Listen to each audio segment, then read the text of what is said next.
Inside the State House, Governor Pritzker signed a new bill into law that changes some key election rules in the middle of the current election cycle. As News Channel 20's Carson Gordy reports, people are questioning if it will actually impact any upcoming races. He joins us now in the studio. Carson?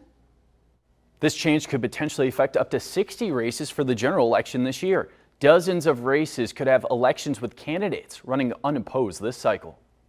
A new law would end the practice of slating. That's when a major party appoints a candidate to be their nominee, after there were no other candidates in the typical primary process. Former U of I professor Kent Redfield says slating usually happened in non-competitive races. Trying to get somebody's name out there. There's kind of a party solidarity. We ought to, we care about the district and running. And but Redfield said this law could protect incumbent Democrat Representative Katie Stewart of Edwardsville. The GOP was set to appoint a candidate to challenge her this November. This seems to be designed in this case, or attempting to block Republicans from nominating someone to oppose an incumbent in a competitive district. Parties were currently in the process of slating. The Illinois State Board of Elections says it will continue to let the practice go on. But a candidate could be removed if an objector successfully cites the new state law that looks to ban this practice. This may not end with our boards making a ruling.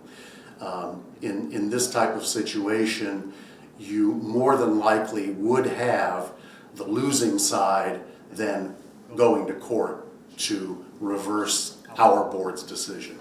Redfield talked about why this law wasn't passed before the slating process began. Could have done it in January, or you could have done it after the election, and then everybody would have known what the rules of the game were for this particular election. The Illinois State Board of Elections says that if a candidate is removed from the ballot and the new law is upheld, then the major parties won't be able to nominate another candidate this election cycle. I'm Carson Gordy. Back to you. Thank you, Carson. The State Board of Elections says hearings on whether this law will apply will start in June. And lawmakers from both sides of the aisle responded to this new law.